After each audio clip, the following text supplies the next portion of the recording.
All right, good morning, everyone. We are live. Today's gonna be a special one. We got Lynn does investing, and we got a special guest. Oh, Jen's popping in, but we got Violeta. So usually I try to get people on ahead of time and kind of hear their story. But Violeta and Lynn have done interviews together on Lynn's channel. But maybe Violeta can quickly introduce yourself to my audience tuning in today.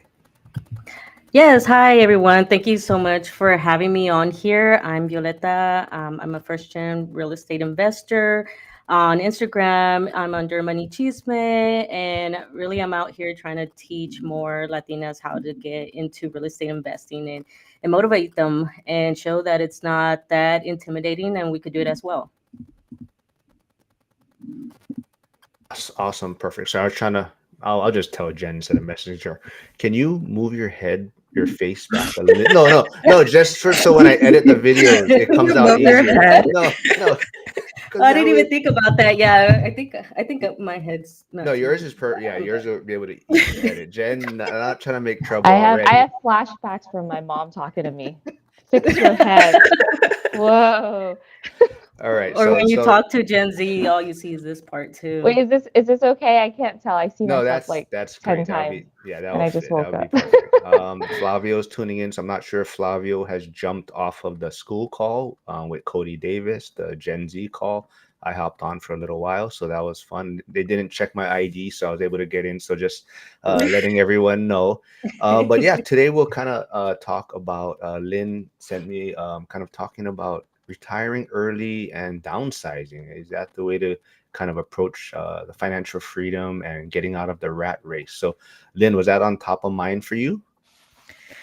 Yeah, so it's been at top of mind for a long time, but also Violeta just did a move from California to Texas, and she is creating a retired life, which includes like a little farm and a little, chickens and all these things. And she, left a six-figure job, and that was hard Mhm. for her. And I think that when we're trying to invest, like that would be the ideal life that we want to achieve, like we want to end up and living by your own terms, reclaiming your time. And when she was doing it, she's been MIA, but when she was doing it, she was really scared going through the motions. But I guess like we don't Oh think yeah. about the end when we're investing. Like we're all trying to hustle and grind and get that next deal and accumulate cash flow and all the things that we're supposed to do. But then we don't really stop and think about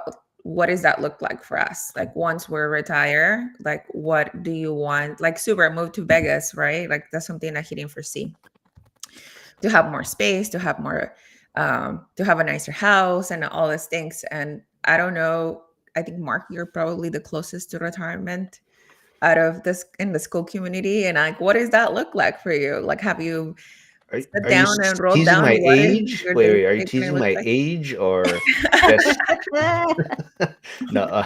No, but I want to just say good morning to Flavio. Kenny's here, Jen's husband. Chris is tuning in from Virginia, and Stan's here. So I also want to just so Lynn's YouTube channel is posted in the chat. So go please subscribe.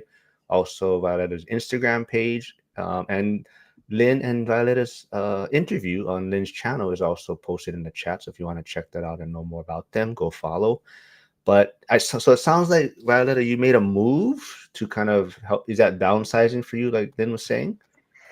Yes, yeah. So I ended up realizing that I need way less than what I needed. I was in California and I had like a two-story, 2,400 square foot home.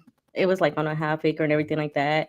And that house was like the dream for me when I was younger. Like, you'd go to these like rich areas and you see these big ass houses and you're like, wow, that's what I want. And then when I had it, like it was too much house.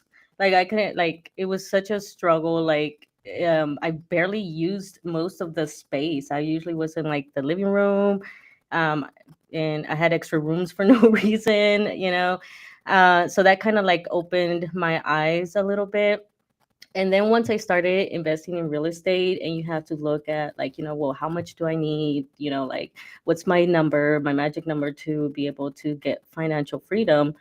I realized that I needed way less, and that's when I started thinking about like going smaller. And at that time, we had like three cars. One was a beater that we had bought for my husband because he had a truck that wasted gas during that time when it was super high gas. So I ended up selling my car because it was paid off and everything, and I used that for a down payment on some land. Because at that time, I started thinking about like, okay, where am I gonna go? Um, and then I realized I didn't really need a car anymore because I had that one, and then I got rid of that one, and now it's like I still don't have a car because like I don't need it still, and I'm like kind of used to not having a car payment now. But just little things like that throughout the years, I started realizing that I'm happier with less things. And now, like, we're fine with my husband's paycheck, like, because the land, and instead of building a big house, I went for a manufactured home, smaller manufactured home. And I was able to get the dream life that I was, aiming for faster, now closer, rather than wait until I get like millions of dollars to build this big giant mansion. What I actually want is to be able to, like, homestead, grow my own food, chase some chickens around and stuff like that. And so just a slower life, and just realizing what you actually want in life, um, really changed my mindset. I love that. And I just want to say good morning to the legend, Dion. Dion Talk Financial Freedom here is here. He's going to be one of the keynote speakers at Bigger Pockets. Big Andy is tuning in from Ohio. And Chris does say Texas is fun. And Chris also says 100% we do not have children. And I wonder why I have the extra bedrooms. Yeah. So Violeta, it also is interesting because so I'm in Hawaii, cost of living, it's a Uh-huh. very expensive place to live. Lynn and Jen are both in California, so also high cost of living, high real estate prices, whatnot. So, and I know Jen, you also know Casey from school, and he's thinking about relocating to Vegas, and he actually just messaged me yesterday and kind of was sending me some questions. But Lynn and Jen, is this something you folks are also thinking about, like downsizing? Is this part of the plan to get out of the rat race?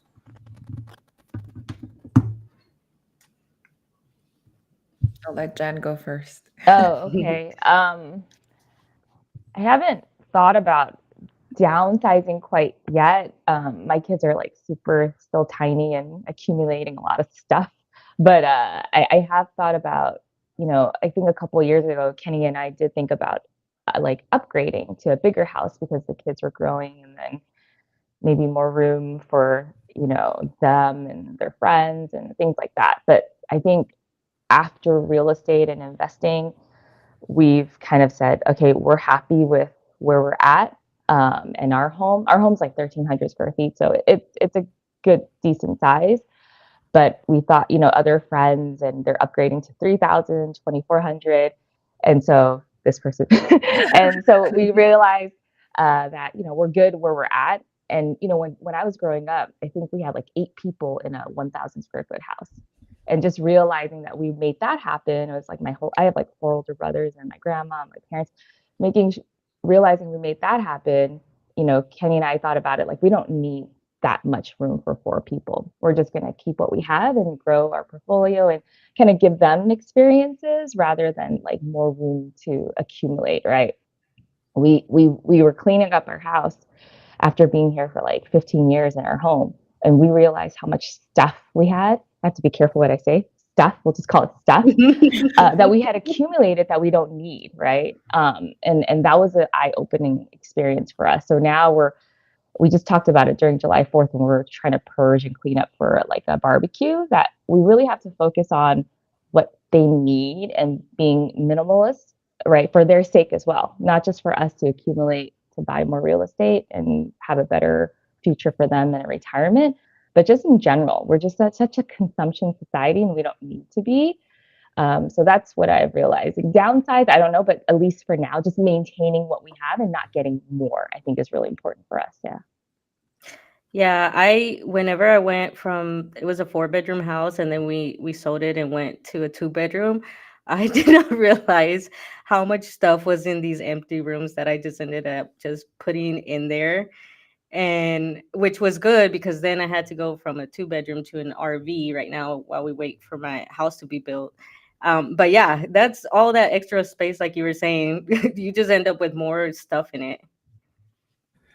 I want to say good morning to Max, who actually he just closed on a property in Oregon. So congratulations. He found a property at work. He's going to house hack.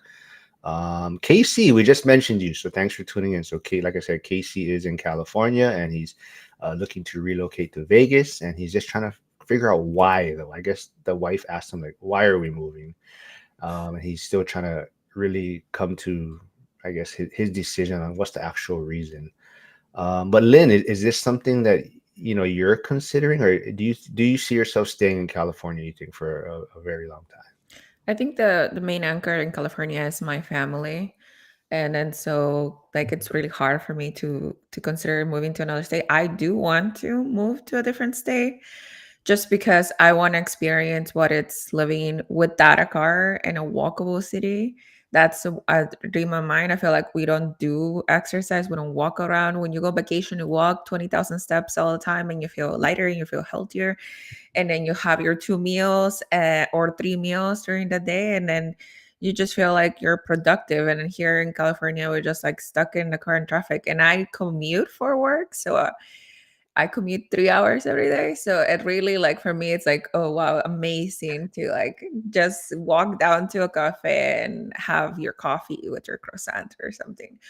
But also like my I grew up with parents that do not qualify for hoarding. They're not hoarders, but they're hoarder adjacent.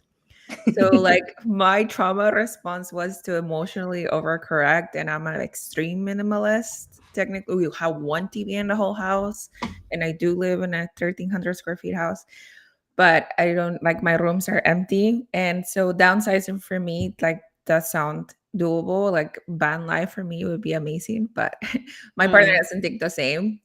So right now he's struggling because we got rid of the garage because we're doing an ADU in the garage, and I really don't miss the garage. I wasn't parking my cars in the garage. The only thing that I had in the garage was the Christmas tree and other Christmas things, and we got a shed and it was fine. But mm. he really struggled with like losing that space. So I can see how that, you know, it's hurting him. So Chris from Virginia also says, just an FYI, something I did not consider if people are looking to downsize with children. Many schools offer tuition for employee children. He goes, I know several people who have put three kids through school at no cost. And then Stan also says, I collected things from childhood until adulthood. Realized none of it was making me that happy once I turned 30. And I've been selling things off, and he's been focused on experiences. And yes, Stan's on my channel frequently, also on the live streams, and he is a world traveler. He's always traveling. So if you go check him out on Instagram, he's always posting photos of all his adventures and whatnot. I didn't even realize he was married. I didn't realize he was married and had a kid. I always forgot. He's always posting travel photos. But it's funny too because I just returned from Japan, and kind of to Lynn's point, right? You're walking around, everything's in the cafe, the coffee, or whatnot. And yes, I enjoy. It was very humid this time of year, but I definitely enjoyed it. And that's definitely what I want to do is more experiences and travel a lot more. And that's definitely why, like you're talking about, collecting things and stuff that we don't really need, right? Hey, Josh is here, and Frank, old guy REI. So thanks for tuning in. Yeah, I mean, so Violetta, how has been the transition again? So where would you say you are as far as your downsizing, like moving to San Antonio now? Uh, I think I'm good. I am just waiting to move into my house. Should be done around September, I think. So we ended up with just getting a three-bedroom, two bath for I think it's 1,700 square feet.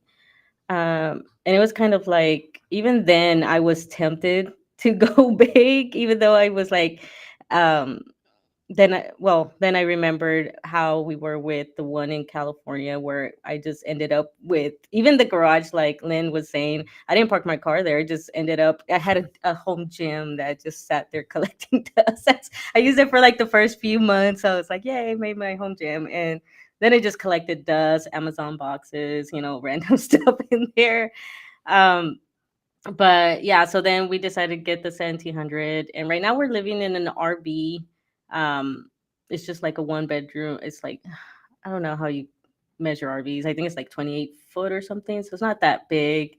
um I like it. I think the only thing I struggle right now is that like my stepson's visiting us, and he's like 15 years old, so teenage, and then I have a 15-month-old, so it's just like both of them, just a lot of chaos, and we're in Texas in the middle of the summer, so they have to be inside for a little bit during the day. So I think that's just the biggest struggle. And right now I'm not working. I probably don't plan to work, because right now with my husband, he works. Oh, and he's at home too because he does remote work. So we're all in there all day, every day. So I think that's the biggest adjustment. And then me having too much time now. So, but at least I could do more of the podcast and actually be more focused instead of it just being on the side now. So, yeah, just adjusting from being military. I don't know if Lynn had mentioned it, or I didn't mention it in my intro, but yeah, it was prior military. So going from that to now, I get to do whatever I want and own my own time or whatever. It's like it's been an adjustment for sure. Jen, like what has been maybe what is it like what so besides this getting ready for a barbecue and whatnot, was there like any other moment that maybe you realize how much maybe stuff, I don't know if your daughter's still around, but how much stuff you have collected and whatnot? Well, my brother is a minimalist, right? And so going to his house, it's like really clean. There's nothing there. So he was an example, and I was like talking to Kenny, like, why aren't we like that? And I don't know. It's just I just get frustrated. Everywhere I look, I see stuff, and then everywhere we go, my kids want more stuff. And then I just see commercials. I just see like we're just such a consumer society. It's kind of like sickening, right? And I just feel like it's really wasteful. It's just things that are meaningless. I do feel, and I think most importantly, because of my daughters now, I feel like a broken record. They're so important to me. I just want to teach them well, right? And it's not just a moment in time of like them wanting extra toys at Target or whatever. It's, I think, the values I want to instill in them. And growing up, my parents were so frugal. I mean, they're probably hoarders now just because they buy and they don't want to throw it away because the cost of something is so valuable. And it took them, this is my other one, it took them a long time to earn that money to get booth. Okay. So I don't know. I just feel like I don't know why I became like this, right? When my parents were so frugal and they took so much thought into buying something. And then now I'm just trying to reflect and make sure my kids aren't that way. I don't know if there's one moment, but it's just a progression of just seeing it everywhere, seeing my home being messy, seeing that, you know, our hard earned money to buy that thing. And then now we're cleaning up and it'll just take me a second to toss it. Kenny has no problem purging, but I feel like, oh, I spent that money. There's sentimental value possibly, but after a while you just start accumulating. So I don't think it's a moment, but I think it's just a progression and then just a reflection and then thinking about like what we want to instill in the future generation. That's made me kind of realize like let's stop, be happy and grateful with what we have, and then make sure we take the money that we're earning, this hard earned money, and put it in something that has a better ROI than, this guy. I told it. It is hard though, especially when you have kids. You want to teach them, but at the same time that you want them to do have fun and get certain things. But that's also why after going to Japan with my son and for this school trip, it just kind of opens your eyes to like the experiences instead of just always collecting things. And Lynn, I don't know if this maybe relates to it too, and whatnot of downsizing, but I mean, you've mentioned before, we kind of teased a joke about it, but like Costco, right? Like you don't believe in shopping at Costco, you don't have a Costco membership. Is that kind of where this falls into this downsizing kind of thought process? I went to a dinner last night with my boyfriends and his parents, and his parent pays for his Costco card and says member since 1990. And even the server is like, wow, 35 years of loyalty to Costco.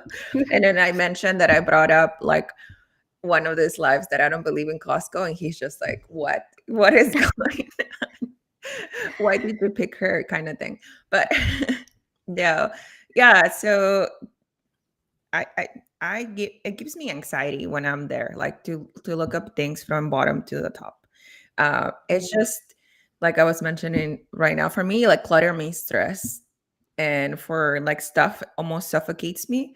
And like so, seeing like smaller shops or one of a kind, not mass produce, that gives me more of like a peace and liberation. Like it Mhm. just it screams less mass produced, like child labor for me. Like all those things just come up, and then so that's why I like try to run away from it. But I also see like how when you have kids, you want to provide for them and give them all the things that you maybe didn't have and more, right?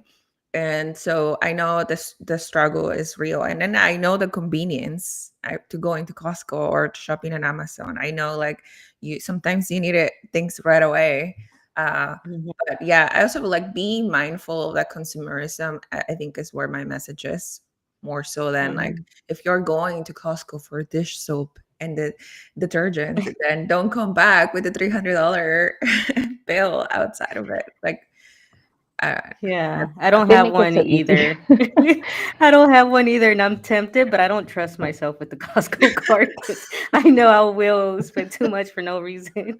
It's So I just don't do it. it's hard, right? Like everything's viral, and it's so easy to just click a button, right? Versus when like my parents were, or like when I was growing up. So I think it's just set up so that people consume and buy more. It's yeah, just so Mhm. easy now. Yeah, Costco, like you go in there, you buy one thing, but they have it in bulk, so you end up with so much, right? I know people that spend like $500 on a Costco trip on a weekly basis. I'm like, what are you buying for like four, right? But it's just so easy to do it. Like something goes viral, everybody's on. Like those Lubu Labu Labu kids or whatever you call it, Oh right? Like yeah, what is yeah. that, right? Yeah. But I do feel like, yeah, now I'm trying to focus on experiences. Mark doesn't want me to talk about this, but I did buy like Backstreet Boy tickets because I never do anything. Right? Oh, Where, you where? could. I'm going that's next an weekend. experience. I say that's an Yeah, experience. I think I'm going through like a midlife crisis because I'm starting. I bought the Beyonce. I mean, nosebleeds for that one, but Mine yeah, I is did the same nosebleed thing. too. Yeah, mine is Yeah. nosebleed too. And Kenny refuses to go with me even if I pay him. So I'm so glad I have a daughter that's old enough now. She's 7 and she has no idea what Backstreet Boys is, but I'm taking her. Oh, You put who are you messaging? I forget. You put BSB somewhere, right? And Oh, someone he said, is in the. Dylan was like, who Yeah, "Oh who yeah." is that? I oh wow, know. y'all didn't Lindsay. know. It I've was always pretty wanted to sad, but that's go. okay. Yeah, yeah. I Uh, didn't th- get to go see them when in my teenage years, so now I get to go see them. I've seen them twice already. Actually, Oh, really? I saw them when I was pregnant with my Oh, older one, and I went yeah. with a girlfriend, and I was screaming so loud she thought I was going to go into labor because I think I was like 7 months. how old are they now? How old are Okay, it they? doesn't matter. They're probably the same age as me. They're It's still, not. you know what? Yeah, They're gonna be young in my eyes there forever. you go. Sorry, audience. I had no control over this. I told Jen not to bring it up, but hold on. Um, Stan said, Stan said, moving to a walkable city for me was a very positive change. I love being able to walk to stores, restaurants, etc. Like I said, see, next trip in 2 weeks, heading to Kenya and Tanzania to see the Great Migration. Or Tanzania, yeah. Let's see, Chris. My idea of a walkable city is walking from the house to the beach to the ice cream shop. And like I said, so Casey, I know Jen has talked to him about it quite a bit, and she's trying to maybe change his mind or whatnot. But he says, I will ask my wife to rewatch this clip later. I hope she can pick up some idea from you folks.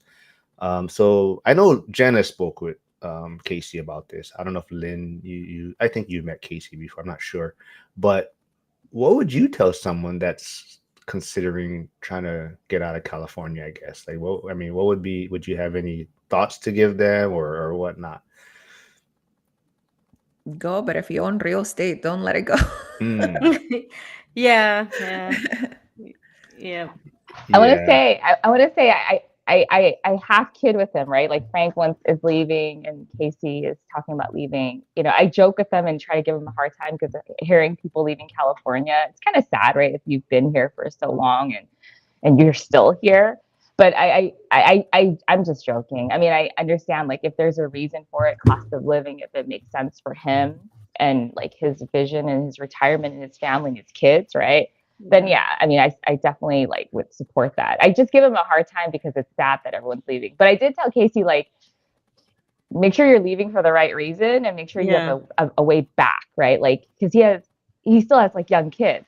So like, if you go there and for whatever reason it's not good for your wife or your kids, like yeah, like Lindsay said, don't sell your property. Like know that you have a way back here, otherwise it'll be like super hard, right? So I just told him make sure you're doing it for the right reasons. I give him a hard time, but you know it is sad, but I totally get it. For me, my family's here, you know, and Kenny and I like, you know, work here. We don't work remote, right? We're on site.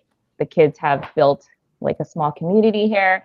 It's a little bit harder, right? If we didn't have them or if we're old, you know, sorry, older. We're older, ready? But when we were older, We're not old.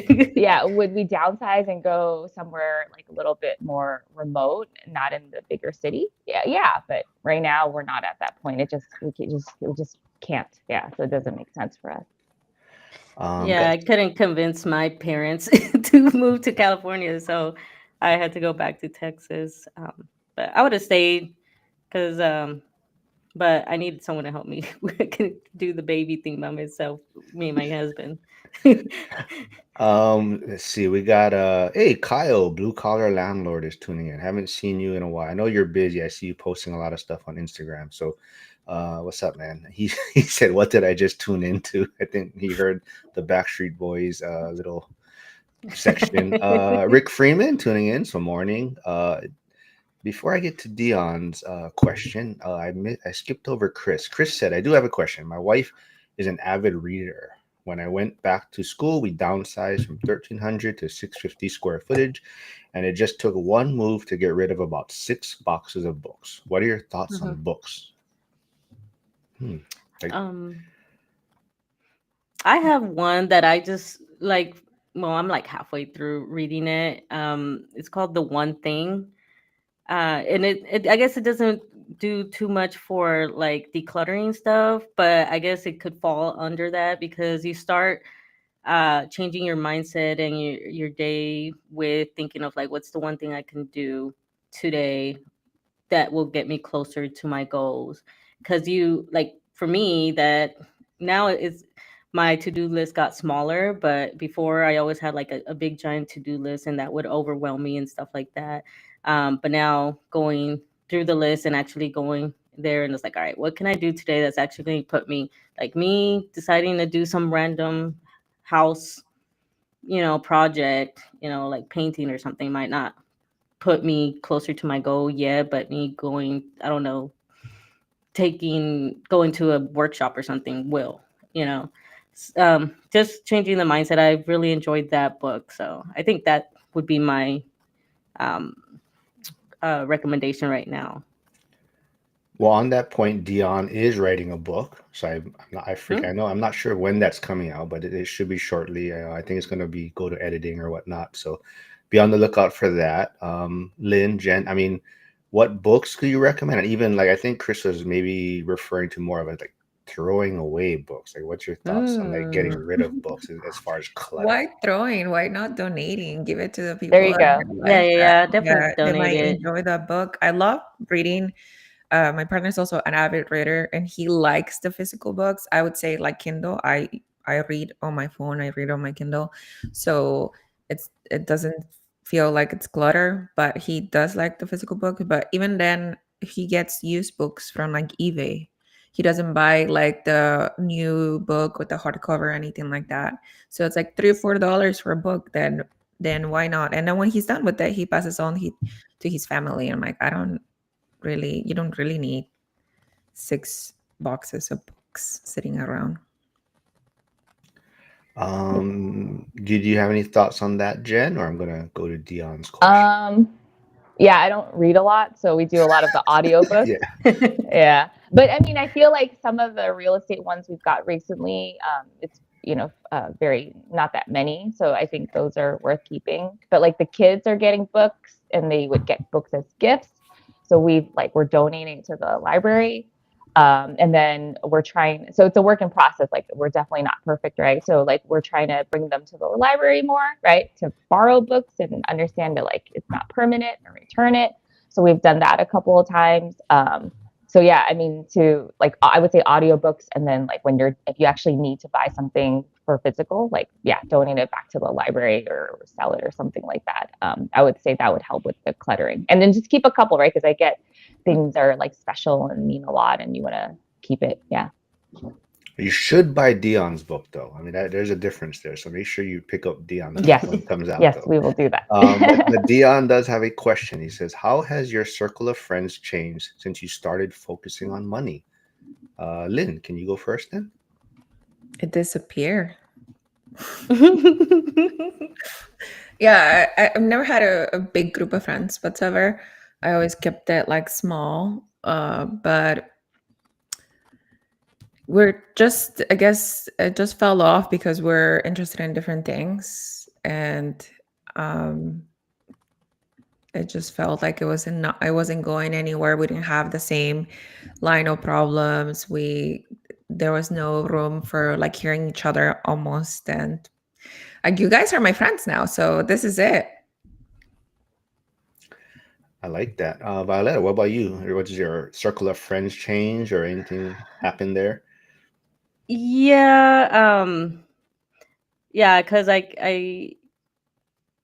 yeah, like I most of my time is spent on like learning or networking or trying to like find people that like have the same like similar goals, like right now real estate investing and stuff like that. So at work, well, when I was at work, like in the military, they're just talking about military stuff and everything. So it's like it's hard to like relate. And I'm also same with Lynn. Like I'm very like I've always been like a small group throughout my life. Had like maybe 2 to maybe 3 at most, like people that I consistently would hang out with. Because I'm an introvert, so like I get overwhelmed with too many people. So it's always been that way. But yeah, I think I probably have maybe 3 people throughout my lifetime that I still like talk to, and it's more of like, um, it's a long-term friendship. So like not gonna give up. They still have their value. Yeah, we may not talk about like real estate and stuff and some goals, but you also need the other types of friends too. Like to be able to vent about family stuff or whatever, or just to go out to a Backstreet Boys concert. Stop doing that. I had to. My girlfriends won't even go to that with me. Oh no. Yeah. Yeah. I also have a really small, I'm an introvert too. Hi. But I also have a really small, like 3 girlfriends, and they're not into real estate. Like I tried a little bit, and then you kind of like sense that they're not interested for whatever reason. They're not ready or they can't or whatever. So yeah, but they are there for other reasons. And then now I have you guys for like real estate, and then like a mommy group of kind of friends. So, Anna Zuber always says what, like reevaluate and like dump your friends, something like that. And then he had a podcast with Anna Kelly where they talked about it. And Anna Kelly's like, no, like I disagree. She said like especially women, but let's just say there's a group of friends that you need for like other reasons other than like real estate, and keep those. So when she said that, I was like, exactly, like the moment, like I don't need to drop my girlfriends even though they're not into real estate, because they provide like other value or they fill like another bucket for me. So I forgot the question already, but yes, you guys are my real estate friends and my current girlfriends or whatever guy friends, and even for Kenny for that matter, are not like doing what we're doing. Actually, a lot of people don't even know we're investing. Like our family doesn't even know what we're doing, which is crazy and probably like another whole podcast for that. So yeah, we just have different group of friends, and some of them are not even related to the things that we're doing with our lives. Oh, but like now we made new friends. Like we hung out with Casey a couple of times, and like the meetup with Frank. So yeah, it does feel different, and it's super cool that we're able to call like these people that we met at a ORAT event, right? Like our friends now. But I think I lost a couple just because I told them about the tickets that I bought from Backstreet Boys. So yeah, that's a developing story there. How about you, Mark? How's your circle now of Yeah. friendships? I mean, I talk about it quite a bit. I mean, I think, being in the firehouse, it's a little bit different. I think that's why I'm trying to get away also or retire early is just, the mindset in there is I mean, I love it. I've always grown up, playing sports and that camaraderie and teamwork and whatnot. So it's that brotherhood. It's just the mindset there is, everyone is just working for the pension. They're just trying to work extra overtime, which is good. But I mean, they work overtime to buy the new truck or whatnot, right? They're not working overtime to like invest or anything. So that's the hardest part for me is I do love the camaraderie. It's just, Mm-hmm. it's hard to, when I'm trying to focus on something, it's like, hey, you know, 8 o'clock kitchen, we're watching a movie, or okay, 7 o'clock is basketball, and at 8 o'clock we're gonna watch a movie, and then 9 o'clock is we're gonna play a board game or something, right? So it's like your time is filled spending with these other individuals, and it's like I'm trying to do other things, right? So I always talk about it too is that I can see how like a newer person in the firehouse they're gonna struggle if they're trying to do something else because it's kind of expected of them to spend this time with everyone. I'm kind of at the point in my career where it's like they kind of just leave me alone. Like, I mean, yeah, they make comments, but I'm doing my own things and they don't really bother me. And so that for me, that's kind of why I'm trying to maybe I might probably retire sooner than I should in a sense, but part of it is kind of for proof of concept for others so that they can see that it's possible. But also I think it's just better for me because I think it's hard to be in the profession that I'm in when I'm not, I guess you could say 100% in it in a sense. Mm-hmm. So that's kind of why I'll probably step away maybe sooner than I should in a sense. Even financially to some extent, maybe I'm not at the point where I want it to be, but it's enough to Mm-hmm. where I'll be fine. Yeah. But let's see. Jim is tuning in, so I think maybe the Gen Z call has ended. So Jim is here. So Jim snuck in, and he got to speak first because he was the oldest, so we went by age. So Jen was Ah. able to introduce himself first. Casey, I think, responding to what Lynn was talking about selling if you owned in California, he says Chinese don't sell. So I guess he's figuring out some way to maybe hold on to that property, even if he relocates to Vegas. Bill is here, harsh reality to fire. Yes, Alex is tuning in. I think he jumped in from Lynn's channel, but now he's paired from my channel and commenting. But Chris said all of these California exit talk. One of our goals in retirement is to spend a year in LA as work as extras. Hmm. Mm-hmm. Oh, that'd be fun. Yeah. That would be fun. Flavio making trouble again because he knows I invest in Pittsburgh. So Flavio's always saying that you need a bulletproof vest to go invest in Pittsburgh. Let's see. Chris says, yes, getting rid of books. She did significantly change her process. She now uses the library, which saves the space and the fee. We'll be buying Mhm. Dion's book. Okay. Let's see. Oh, Dion. Dion says, I donated hundreds of books and have all Audible, Kindle too, but rarely able to sit and read. So much easier to travel. Moving to the next house hack is 1,000 pounds easier. Yes. Mhm. Um, let's see. Okay, before we get to more questions, what Yeah, about? we're talking about in the ladies of ORAT. You guys can use the public library app, Livy, for audiobooks that are Oh, free. yeah. Yeah, check out Livy. Yeah, Not I as loved comfortable. Audible because I used to do a commute as well. It was like an hour or something, some change. But now that I'm here, I think I'm leaning more going back towards like actual physical reading. Let's see. Was there something scary maybe that you gave up, that you missed? Like, was there a hard part there? Maybe Violetta, you can start with that. Um, I guess let's see, as far as scary that I gave up, I guess the car was a little bit intimidating for sure. Um, but then like I realized like yeah I didn't need it because again my husband works remote, so like we just had an extra car sitting there as well.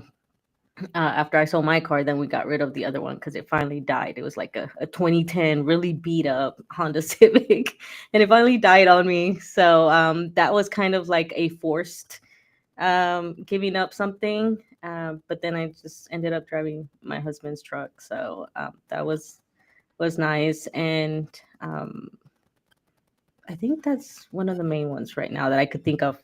Maybe I'll come back. I'll think of something else. Lynn, what about you? Did I give up or giving up feels scary? Yeah, like maybe just something that yeah you gave up already that was hard at first when you're thinking about it, and then you kind of how'd you push through it to actually kind of get rid of it in a sense.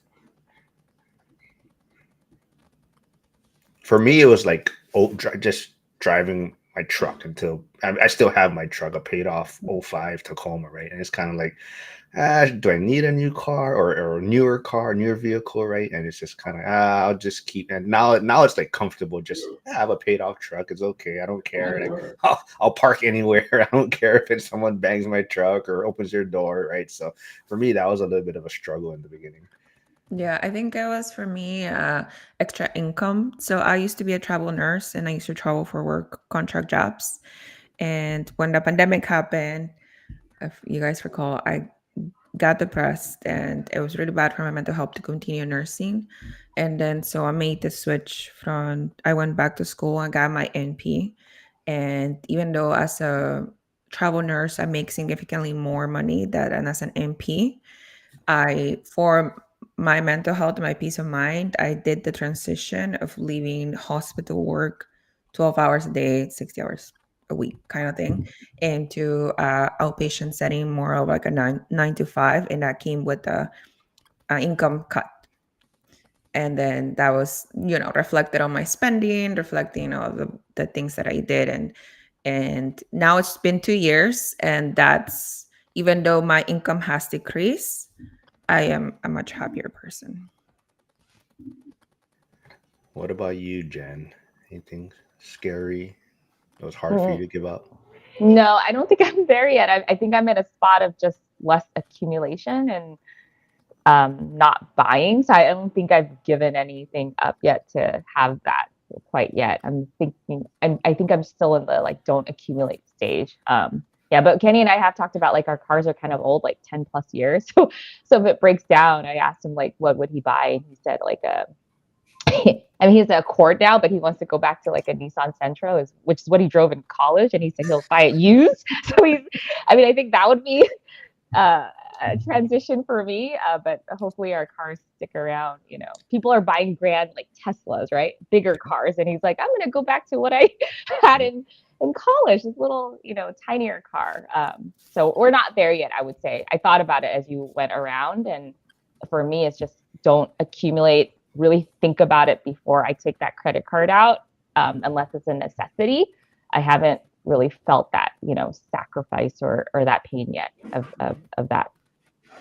Yeah, even for me, I think the scariest one is coming up when I do probably step away early from the firehouse. Not getting my full pension and full medical, and I won't collect till I'm 55 based on my retirement. I mean, it changes depending on when you got in, but that's going to be probably the scariest part for me because it's more everyone else is going to be like, oh, what? You're not going to work, your 25 years of service to get the 100% pension or your 100% medical. So I think that's coming for me. but it's just being around this community and whatnot that's going to just reinforce what I'm doing and make it a lot easier transition. Let's see. Yeah, as someone that had did the same thing, I didn't do my full 20. I got out at 14 and a half years. So it was just shy of 20. So I'll do the same because I'll still do like reserves so that way I could end up getting my pension, but I'm gonna get it at the same like around 55, 60, depending how much active duty I accumulate. And that was scary, and people thought I was crazy. I was like, you only got a few more years to go, but like I just couldn't handle it no more. Like, I was miserable. How you mentioned earlier, where like your mind is somewhere else. Like people just left me alone because like they could tell like I wasn't, my heart wasn't in it anymore, and it was time to go. And it was scary that stable paycheck. Um, and I definitely went through some stuff. Like it was like, ooh, did I make the right decision? Blah blah blah. But so far, it's working out. Our bills that we're gonna have are gonna be paid, and so yeah, it's gonna be scary. But I think you should trust yourself that you made all the things that you needed to do to get you there. I can just move into Lynn's ADU if not, if I need. There you go. But you could. Let's see. Old guy REI, thanks for the super chat. But he says, I don't think some kids will learn what we're hoping to teach them about stuff until they grow through a little bit of struggle themselves. Okay. So even Frank is in California, and it Mhm. sounds like he has visions of moving to closer to Dion or upper Pacific Northwest, and a lot of people in that area.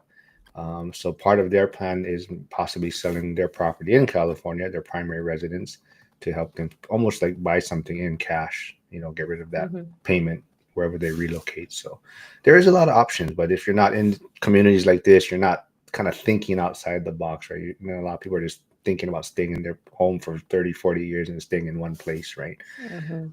Let's see. Stan says, I still keep mixing up Backstreet Boys and NSYNC. So I don't know. Do you guys want to? How do you differentiate that? How would you explain it, Jen? What's the difference? Or how would you? Backstreet Boys is better. Yeah. Yep. I mean, growing up, I just remember people saying that, and I just said Backstreet Boys can sing and dance, and NSYNC can only dance. I hope I don't get a lot of hate for that, but I mean, I've grown up with that. I mean, it brings me back to my high school days. Oh, sorry, I shouldn't have said that. Now everybody knows how old I am. But yeah, it's just good memories. That's all. And I don't feel like I've done anything for myself, so I just felt like that would be a good, yeah. And I think I'm going through a midlife crisis right now, but we can talk about that all day long. But I don't want to overtake this podcast, so I won't. Oh, I'll just stop right there. He's gonna ban us from coming back because we keep talking about Backstreet Boys. Yeah, well, Mark like texted me, please don't, like he explicitly said, I do. and I'm like, Mark, you must not know me. If you explicitly tell me not to do something, that's just permission to like go right there. Let's see. Bill from Harsh Reality to Fire says, I have a few books I'm keeping to give to someone I find that wants to learn about real estate.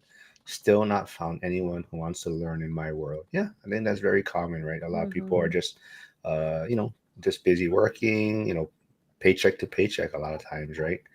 Mhm. Let's see. Hey, Val's here. Val's doing some cool stuff in North Carolina. I think he just got his tenant out, evicted, so he's trying to get that Mm. property back on its feet, get a new tenant in there. Fly. So this is one question. Maybe Lynn, who runs. Oh yeah, or no, I don't know if you. No, no, Ladies of ORAT call, but Jen. Jen runs it. Okay, so Flavio wants to know: can boys join the Ladies of ORAT call? Yes, but depends which boy. No, I'm kidding. No, I think anyone can join. I think it started off as just like a safe group for women to come like share their stories inside real estate and outside, right? So, but all is welcome. Yeah, for sure, for sure. Nah, I don't know. You guys, like you said, I think it's a good, safe place. Right? Because Yeah. there's Yeah. so many other calls for us, right? Like there's so many other accountability calls that's going on in the week. Yeah.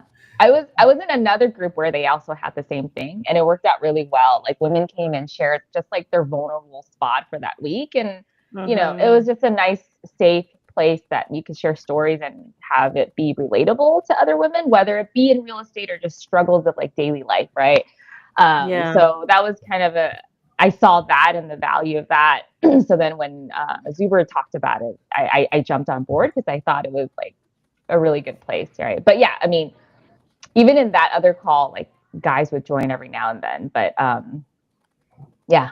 So Well, you yes, can all keep your around. Backstreet Boys in sync talk in the Ladies of ORAC call. Then that's where I haven't even done that because I just got I tickets know we haven't this even week. brought it So up there. yeah, it's just because I just bought tickets this week. So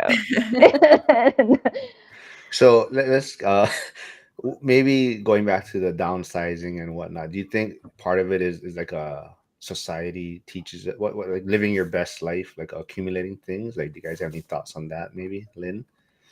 Yeah, society wants us to keep up buying things, put it on the Mhm. credit card, buy now, pay later. What is that like? 6 months payments if you're $60, $10. Like it seems like doable. $10 here and there. Like it's not gonna hurt me. But it's just like the habit, right? They get you into they're playing the psychological trick of like, oh, you don't have to think about it now. You just have to do it. And then it's easy and it's convenient. So why not? So I think it's just playing of our weaknesses. yeah, Mhm. I would agree. I mean, back in the day when I was growing up, it was what commercials during the daytime and infomercials, right? And so many people were suckers for infomercials. Kenny would admit that he's one of them. But now it's insane, right? It's like in your face. You click on something just because out of curiosity, and I don't know, Zuckerberg just like blasts it constantly, right? To the point that even if you're looking at something so not related, even if it's real estate, it'll show up to the side of your of your Mhm. your page. And then you just click and then it takes you to an Amazon link, right? It's just so easy that it's like so in your face that I understand why it's so hard for people not to do it, right? And then you have like everything's viral now. So if it's in and your friends have it and your kids are coming to you, right? You don't want to be that parent. It's just like so easy and in your face that I think it's hard to avoid. So I think it's just a lot harder than when I was growing up, for example. Yeah.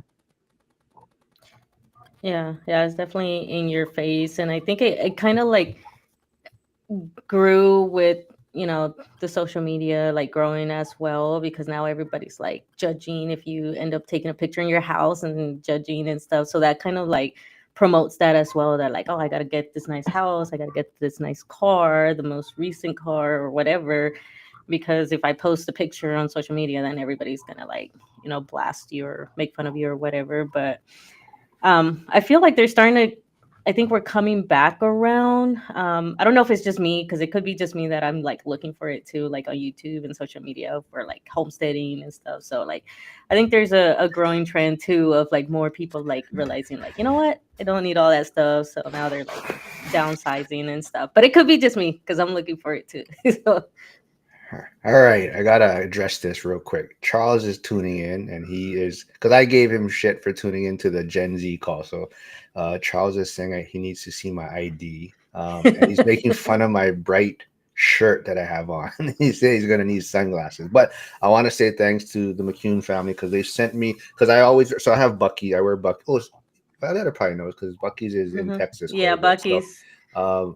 Yeah, I went to Bucky's in South Carolina for the first time, and I spent like three hundred dollars. Yeah, So, Bucky will get you. Yep. but so they sent me Consumerism. from. Well, I needed a coffee mug and a hat, right? So, but anyways, so they sent me some other mugs from. There's Wally's, which is more like a Midwest, kind of like their version of Bucky's, and they sent me this from Mm. a Casey's one. So thanks. Um, I buy grandma houses. I was gonna say my daughter had like a specialty day at summer camp. It was like retro day, so you can come and dress in any generation. I put her in like this bright like green, Madonna kind of vibe. And I was telling her, I was like, Kira, tell your friends this is what your mommy dressed like when she was growing up. And she's like, you mean like in the olden days? I was like, I couldn't. Yeah, but it was exactly the same color that Mark's wearing. Oh, Neon green. Yeah. So it's the olden days. That's what my daughter called it. Yeah. Aloha. Is that I what think it you're says? Aloha? muted. you're muted. Sorry. So this is my friend's clothing brand. So you guys probably see me wearing it quite a Oh. bit. So it's upside down, it looks like, right? So Yeah. the reason for that is so when you look down at it, it reads the right way. So it's across your heart. So as you're looking at it, it says aloha the proper way. But Got it. yeah, that's his clothing brand. Nice. Yeah. Let's so Charles is just clarifying that was Carrie making his wife making fun of my shirt. But I did put, like I said, I did put Lynn's YouTube channel in the chat. So please go subscribe and follow, and Violeta's Instagram page if you want to know more about her. Jen hasn't started her social media side yet, but we'll soon get her on that. Maybe Jen is a let's. mom of two, okay? She doesn't need any more jobs. Yeah, I'm a kid.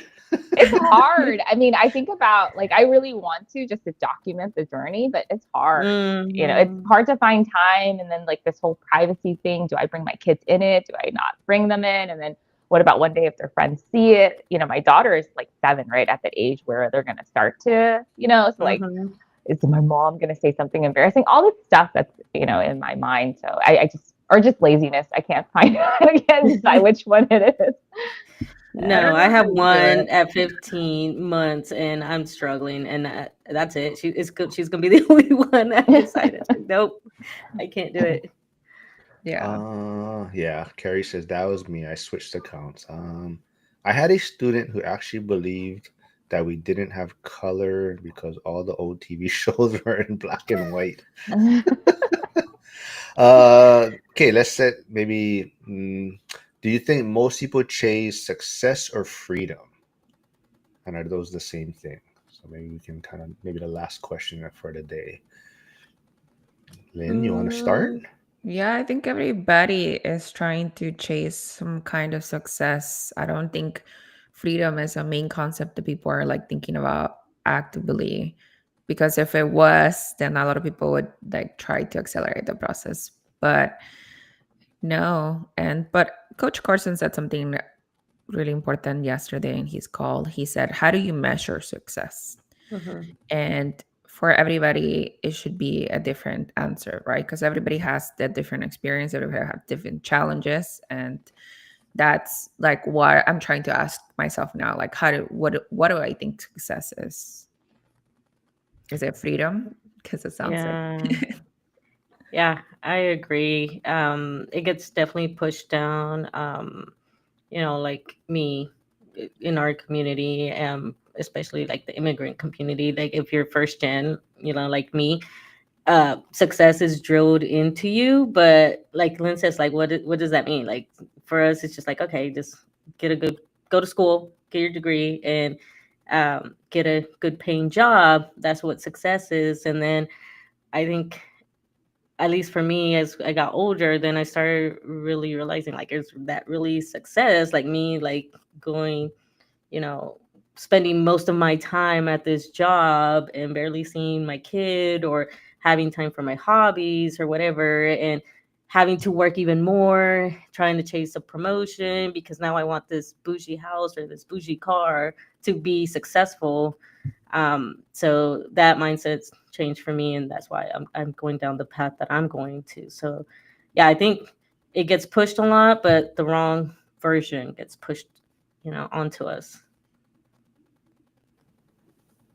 Jen, I would agree. It's success, right? I think that's what everyone's taught. I don't think even people understand freedom, right? I mean, and there's so many people that don't have this financial literacy and seeing what freedom can give, right? Yeah, like everyone on this panel saying it's get a job, go to school, get a job, get a family, climb the corporate ladder. That's what success is. So yeah, I would definitely agree with people are chasing success. And I think it's because they don't understand the freedom a part of it. And that's true success, right? I mean, you feel, even growing up, if I see somebody that's like, let's say not working, I think my parents would be like, what's wrong with this person? They're lazy. Not that like, hey, how did they get there to be able to not work every day, right? So I think that is ingrained in all of us growing up in society and school. And so for me, people are definitely chasing success because I don't think they understand what freedom can bring you, and I don't think they understand how like they got there, right? If anything, they think negatively or something's wrong in that situation when somebody has quote unquote freedom. Yeah. I just want to ask Lynn because I'm not 100% sure though. But Lynn, you don't have any kids, right? No kids. So did you see the episode Zuber just had on recently with a guest that he had on a couple of years ago, Sean, and I forgot the wife's name, where they basically took 2 years off and they traveled and they just Oh kind yeah, of I saw that. disappeared. Yeah. Is that something even you would consider, you think? I mean, like, Yeah, that would be so nice. I play with the idea of living like 6 months in Mexico, 6 months in California, 6 months in Italy, because I'm like, I do want to learn. I love traveling. I do want to learn a different language, and I want to do that. I don't think 2 years straight like they did. That feels like it's hard to have any kind of normalcy because we're still routine people. Like we still like I go to sleep at 8 p.m. I wake up at 4 a.m. Like I still like that part of my life. So I think traveling constantly wouldn't reach that. Like it would make me feel like homesick. But I think experiencing other cultures and I would love to do that. Yeah. all right. Carrie does say, I applaud you, ladies. Success isn't measured by our bank accounts. Success for me is measured in accomplishments of goals, and everyone has different goals, so everyone's success will look different. Hey, what about me? Why only applaud you, ladies? Hey, but Flavio also says, I enjoy the lives. Thanks for the content. So yeah, I think Flavio is Mark a is great gonna supporter. surprise us with like, oh, I retired, guys. Like one of these days, he's just gonna show up. I quit the firehouse. Remember that? My plan is by the end of next year. That's my plan, or somewhere, yeah, in that time frame. Um, but we'll see. Most likely, and How are you that's the gonna plan. break the news to your son? Like that is not gonna work anymore. Oh, he's all down for it, bro. Well, so that was going to be kind of my next thing, getting back from Japan. He went. It was a school thing, it's like a neighbor school thing. He went to Osaka and Fukuoka, but he went to two different schools in Fukuoka. But I saw him. I mean, we were only there for almost 2 weeks. I mean, we were there about 2 weeks, but I felt like he grew up in 2 weeks, just being responsible. Like even just like trying to speak to people, or even use Google Translate, try to communicate with people and order food, or even taking the yen out to try to buy his snacks or whatnot, and even getting the ticket for the rail and whatnot. So I feel like, I mean, I know school is important to an extent, but I felt like just traveling, he learned so much, and just seeing another country, and I felt like he just grew up in 2 weeks. And I think that's what I want to have more experiences with him, and me being able to, even, and like, and Zuber talks, but I know Jen's trying to figure it out too. Like, how do I relate the real estate side, or the financial freedom side to that hard work, what you're doing, and to now being able to enjoy certain things and travel, and how do you relate those things? So that's part of it too, is kind of want to, even on the trip, I was explaining to him like, okay, like I'm able to take time off from where I'm out for workers' comp right now, but for surgery. But I'm able to walk away, and we're still, the properties are earning income and whatnot, but it's paying for our trip, and things like that. So I think it's starting to click for him. But like I said, I think just, I felt like he just grew up in 2 weeks, and to me it was just super important for me. So yeah, this was a great one. I think a lot of people enjoyed this. And I mean, we don't have to, and I don't know if you guys have things to do, but if there's any riffraff you want to talk about, anything on top of mind you guys want to share, I mean, like Violet, what I think you had a pod. I looked on your Instagram page. There's a podcast. You have a podcast channel, or Yeah, the Money Chisme podcast. I'm on break right now because Lynn kind of mentioned it. I've been MIA because moving from California to Texas was more of a like took a lot of more of mental and physical workload that I anticipated, and getting used to everything and everything I had to do, like a lot. So but now I'm pretty much settled in, so I'm coming back. So gonna start posting again on there. So I kind of took like a month off. But yeah. all right. Well, anything else on top of mind? I mean, I think I might have to break this group up. I don't think I can have all three of you on at one time, but I think a lot of people enjoyed it. It was a good turnout. But yeah, if you guys anything top of mind, you want to share what you're working on, need I help want with to anything? I want to make a confession that I did buy a Tesla in 2023, but I regret it. Really, I I did it. almost did too. I I almost did bought it that for the hype. tax credit. I did to get that Mm-hmm. $7,500 back, and I was like, does it go to the government? Does it go to me? So, and then I was thinking like, okay, I'll just drive it for 1 year and I sell it after. But then the Tesla's prices tanked, so I'm like, ugh, I'm not gonna lose money when I sell it. So I'm waiting to break even. Put it on what's the site, Toro or something, and just you know that's probably what I'll do with the RV. I'm probably gonna post it on, like, I forgot what site it is, but like let people rent out the RV and Yeah, stuff. I do commute to work 3 hours, so it does save me Oh yeah, that's money. right. Mm-hmm. So that's the only saving grace, but I don't like the payment. So as soon as I Mm. can, I'm working on creating my own practice, so moving away from like working for somebody else to working for myself. So I Mm. think in the following year that would come to fruition because I'm growing very slow. And so then that I wouldn't have to like commute anymore if I'm not working in the field. So I would get rid of it. I'm trying to get rid of it by the end of the year. Yeah. Mm. Jen, any final words? No, I mean, right now I'm just trying to spend time with the girls during their summer. And then on the trying to keep my job.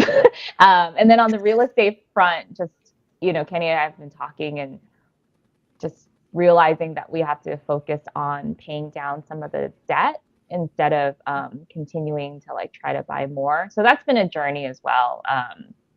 Because Uber keeps on talking it's a buyer's market. And so Mhm. yeah, I was telling Kenny, we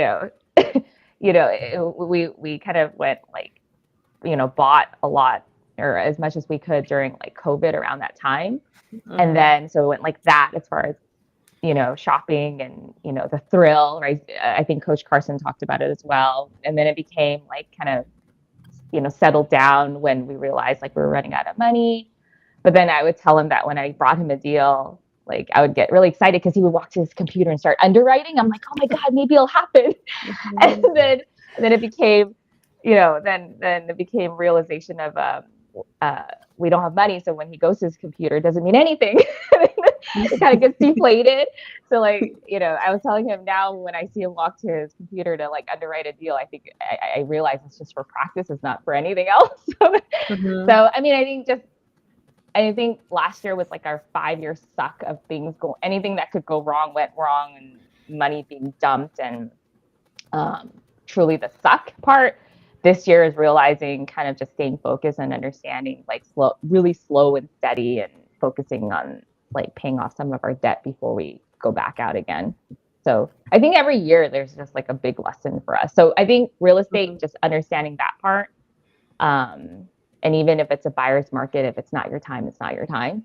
And then just spending time with Mhm. the kids. Yeah, I think that's kind of what I've been doing. Sorry, Mark, I'm like ranting. Sorry. No, I was just trying to bite my tongue because I was gonna say, Violet, if you ever get to meet her husband Kenny, you'll see that Kenny keeps her in check. Like Kenny, Yeah. Jen wants to just go off on the rails, and Kenny's like, nope, nope. But yeah, I always tell people if it were not, I mean, I'm exaggerating a little bit, but I'm trying to give him credit a lot. Maybe I'm exaggerating a lot, but I don't know why you're laughing, but I say without Kenny, I'd probably be bankrupt because I would just buy everything without thinking about it.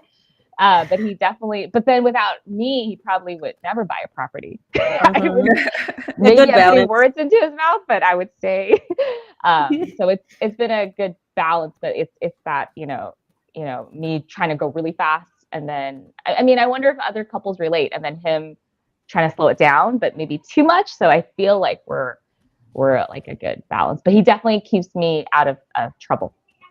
Yeah. But that's why the Zuber and Coach Carson video was just like perfect timing, because he put a word to something that I've been feeling for quite a while, right? He put, I think it was the word maintenance. Like he's like, there's growth.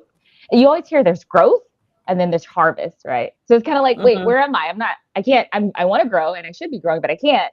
And I'm definitely not harvesting because that time isn't there. So what's that phase in between, right? Which is like a big one. And for people like me that are newbie, you're like, wait, I don't fall in either bucket at this point, right? Where am I, right? Maybe I don't belong. It's bringing me back to my high school days again. And so like he said maintenance, which is really great. Like master what you're doing now, like know your numbers. Like if anybody asks you for a property, refining, like my Airbnbs are like all over the place in a mess, right? Refining those like SOPs, trying to see if you can elevate the listing, right? Jim's been helping me with that, like stuff like that. So it was just nice to put a word in. The timing was wonderful. So when Kenny heard it, he sent me the link of YouTube. He's like, listen to this. It's a 9-minute thing. You can hear it and add value. So it was just really perfect timing.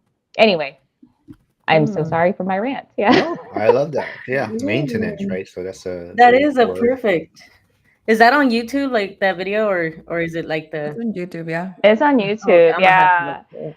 Yeah. I feel like And a the lot other of one. times you hear about these Okay. people that have made it, right? So it's like, Mhm. yeah, even Zuber says it, right? And I was like, I wonder what, he thinks. But yeah, it's like growth and then harvest, right? But it's that hard part that a lot of us are in, that there's like no word and no place and you don't belong in either. And you want to buy. I was telling Frank this during our meetup, like at some point where I didn't even want to listen to podcasts because everyone's, in the podcast, right? You're doing well, you're doing something. And I'm at this point where Kenny's not allowing me to do anything. Let's talk to him about that. Right. So then it's kind of like, I don't even want to hear about it anymore, because even if I heard about it and it's motivating me, I can't act on it. Right. So it was just really helpful. Yeah. Yeah, Carrie's laughing. She says, that is Charles. He has to rein in my spending sometimes. Shoes are my weakness. Yeah. I want to say that Kenny, I hope you're hearing this, but because you wouldn't let me buy a house, I had to buy Backstreet Boy tickets. Okay. So choose your point. Think about it next time. Okay. When you tell me we're not in a position to buy a home, I will find other ways. Yeah. Like I bought tickets for Jimmy O Yang, who's a comedian. I don't even watch him. I don't even know who he is, but I can't tell if it's because he won't let me buy a home or my midlife crisis, but I'm going places this summer. All right. Well, this was fun. We'll get everyone back on again, I'm sure. Yeah, and everyone, like I said, I put the links to their social media side, and so go please subscribe, follow, and reach out to them if you have any questions. So, everyone, thanks. Have a great weekend, and yeah, I'll be back on Monday with Tyler and Curtis. So, thanks, everyone. Thank you.